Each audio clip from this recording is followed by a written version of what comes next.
setiap manusia tidak mungkin akan bisa ngungkul-ungkuli kekuasaan Tuhan, tidak mungkin akan bisa menandingi gitu loh. Panguasaning Gusti tan kena kinaya apa wae.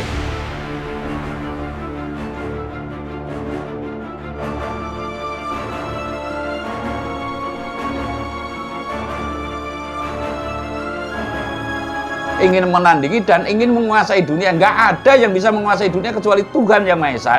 Lalu para gaib kita hormati, kita sinergikan, karena hal yang gaib itu bisa diterima tobatnya. Sekali lagi saya mengatakan, apabila melalui referensi manusia.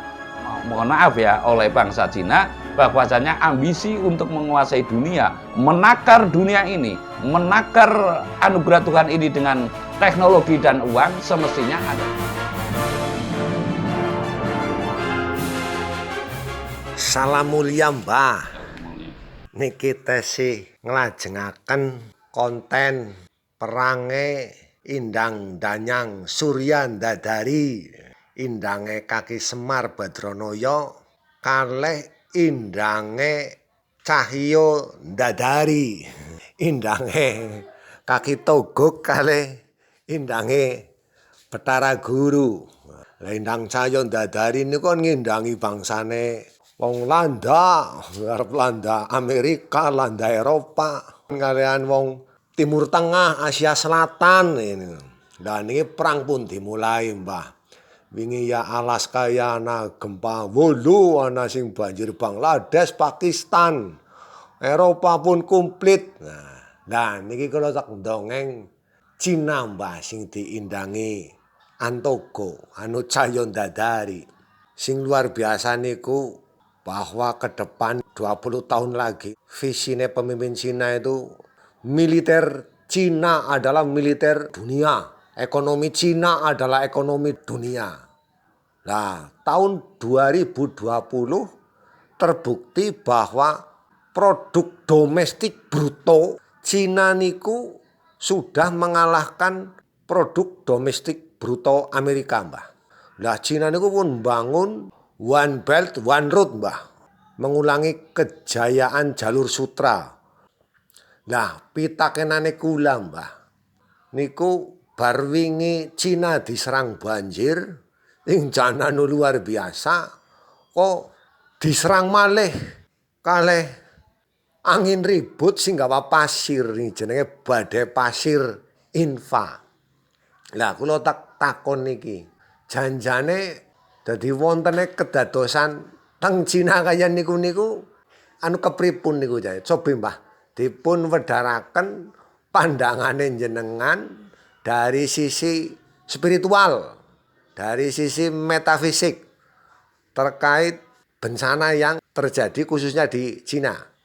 Monggo Mbah dipun wedharaken supados menungsa teng jagat raya niki sami ngertos. Kados ngaten Mbah, monggo. Matur nuwun. Tapi ulo salam mulya atur bagya wis kono santara Hong wilahing jati nuhuni ajat-ajat leluhur Nusantara tapi uluk salam mulia. Saya akan bercerita bahwasanya obah musiking jalmo tan bisa ndedel marang garising pepesti. Sekali lagi saya mengatakan bahwasanya obah musiking jalmo itu kan manusia ya, tan bisa ndedel marang garising pepesti. Artinya begini, kodrat tan bisa oncat. Kodrat itu tidak bisa oncat, umpama gitu. Kalau Cina matanya sipit, umpama ini kan diantara kodrat tan bisa oncat. Lah, lalu kodrat pula tan bisa oncat biasanya ini saya nggak mengatakan pasti, kalau Cina itu cenderung olah pikirnya itu yang dikedepankan. Lah, artinya akhir-akhir ini saya melihat negara Cina ya, itu sangat mendominasi dalam caranunya membuat getar dunia, masyarakat dunia, seolah-olah dari teknologinya, dari segi kekuatan ekonominya ini seolah-olah arep ngungkul-ungkuli panguasaning Gusti. Ya, sekali lagi akan ngungkul-ungkuli panguasaning Gusti sampai dengan ada apabila tidak hujan sampai sekian tahun sanggup membuat hujan buatan umpamanya seperti itu loh. Lah ini arep ngungkul-ungkuli panguasaning Gusti. Ing mongko saya cenderung saya juga nggak mengatakan saya benar ya. Cenderung saling mengingatkan maksud saya bahwasanya negeri tirai bambu, Cina kan tirai bambu ya. Negeri tirai bambu ini semestinya di situ kalau bambu itu ada ros lebih ngeletakke atau menempatkan kehidupannya pada rasanya gitu loh.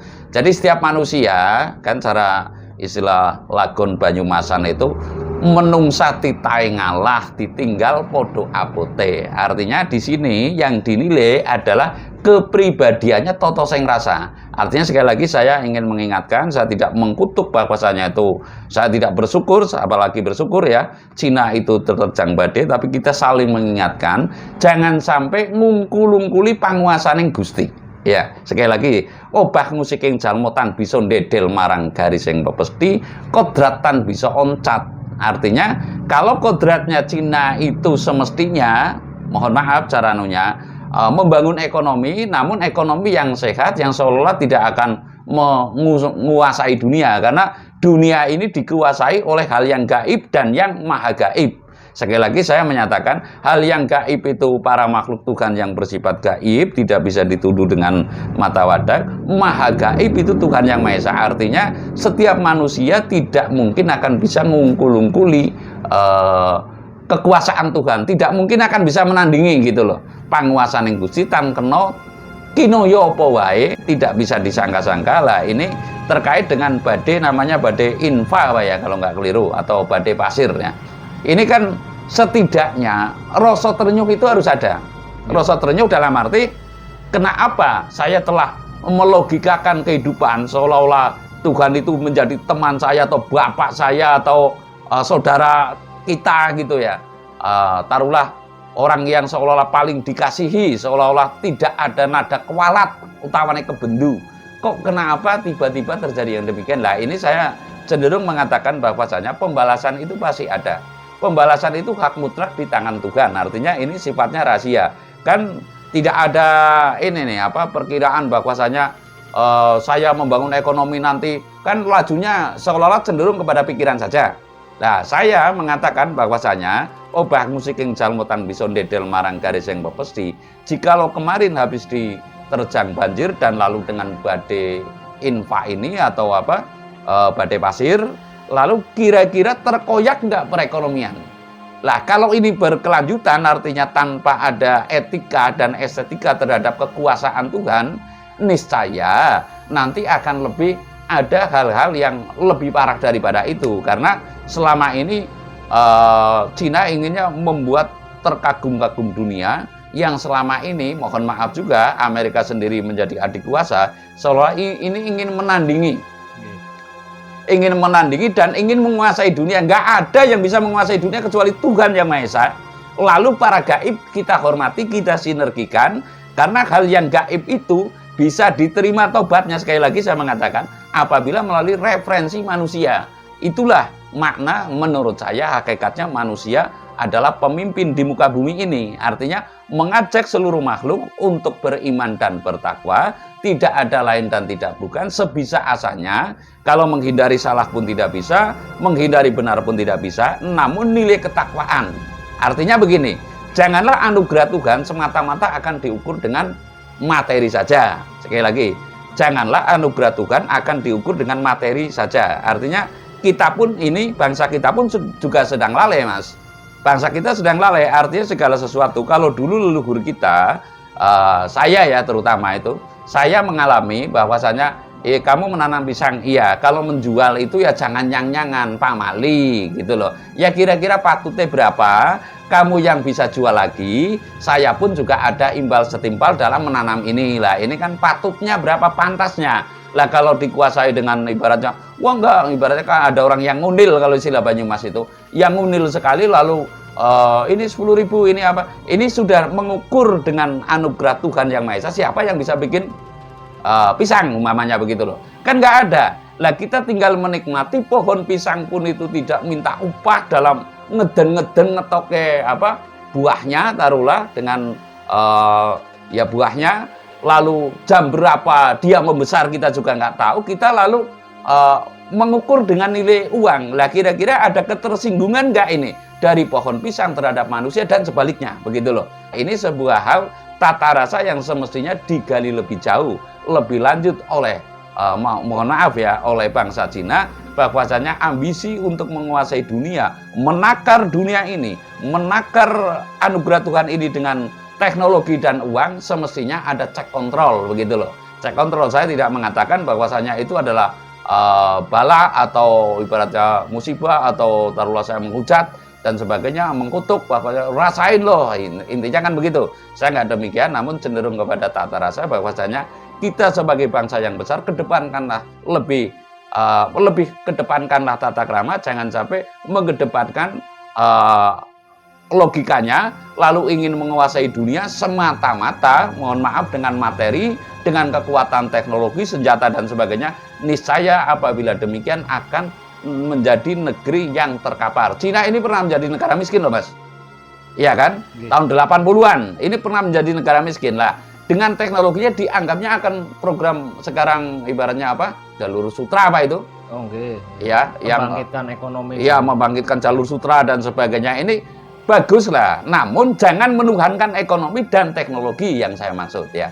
Jadi intinya saya mengatakan bahwasanya kita janganlah meniru bangsa yang demikian dan lalu kita ingat kembali kepada wawarah taruhlah tradisi leluhur yang perlu kita uri-uri. Jadi kita apapun alasannya, hidup itu ada batasan, sehingga jangan punya cita-cita menjadi negara yang akan menguasai dunia dengan materi dan teknologi, namun cenderung kepada tata krama hidup. Tanya Mbak, terkait Cina ini kan secara orang umum yang banyak mengatakan itu bahwasanya Cina dikenal juga komunis, satu. Yang kedua kalinya, bukan rahasia umum lagi bahwasanya kita juga sering melihat bahwa bangsa Cina juga ternyata kuat dalam spiritualnya, Mbah. Saya tidak menyoroti bahwasanya itu komunis atau nilai spiritual. Namun saya mengatakan di antara banyak spiritual, ini kan banyak ya. Yes. Jadi rata-rata manusia terbelenggu kepada nilai spiritual, mohon maaf. Kalau Jawa pun, di Jawa ini banyak yang masih terkagum, wah hati-hati itu santetnya. Lah, ini saya mengatakan bahwasanya nilai spiritual yang sejati tidak mungkin akan mungkul-ungkuli panguasai Gusti. Ya, ini yang saya maksud. Artinya saya cenderung kepada kalau boleh saya ngomong, ada baiknya kita memberikan sebuah deklarasi bahwasanya ini loh nilai spiritual Nusantara yang asli. Kita juga sudah punya konsep aslinya kalau kita mau menggali bahwasanya nilai spiritual itu ada spiritual yang duniawi ya, taruhlah duniawi ya duniawi gitu loh. Ya pokoknya ilmu yang digunakan untuk dunia nggak ada kaitannya dengan ilmu kesempurnaan gitu loh Mas. Saya mengatakan nggak ada kaitannya yang kalau lagu itu kan ada di sana nggak ada meja biliar, di sana nggak ada dan sebagainya itu nggak ada lah. Ini yang saya maksud bahwa nilai spiritual, toa kalau nggak keliru Tao ya. Tao. Ya ilmu Tao itu kan, kalau nggak keliru itu ilmu Tao, ilmu ketauhidan bangsa Cina ini. Sudahkah ini merakit kepada nilai spiritual yang sejati? Nilai spiritual yang sejati yang sekilas sering saya katakan yaitu laku lajring sukmo, sing moh nglarani moh dilarani itu baik, lebih baik lagi. Lebih baik dilarani daripada nglarani. Yang paling baik sudah dilarani masih awe berbunga. Lah ini nilai spiritual yang sejati. Kalau dalam agama Kristen mungkin yang disebarkan adalah kasih, ya, ya kasih lah taruhlah. Terus kasih ya sebagai pedoman, lalu berdharma bakti taruhlah. Kalau dalam Buddha itu dhamma ya dan sebagainya. Kalau dalam Jawa ngelaksanani dharmaning wajib. Jadi hidup ini kewajiban gitu loh. Jadi nggak bisa kita ingin menjadi negara yang besar, menjadi sorotan dunia, terus menjadi polisi dunia dan sebagainya. Tunjukkanlah kita kepada tata krama yang sehat, niscaya kita hidup sehat. Dengan proses yang skala besar ini pandemi itu kita bisa selamat, menunjukkan ibaratnya taruhlah kalau boleh kita ngomong keajaiban lah gitu loh.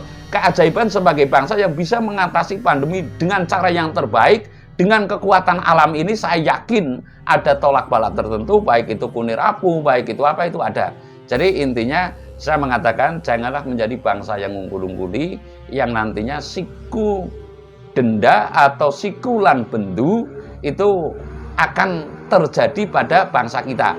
Niscaya tidaklah akan diturunkan wabah kecuali oleh kehendaknya gitu loh. Nah ini pun kita saya terutama itu merujuk kepada perbaikan rasa bersama, rasa rumangsaning urip, jadikanlah tata krama sebagai kiblat daripada peradaban dunia, jangan teknologi dan finansil begitu. Saya rasa demikian. Terima kasih.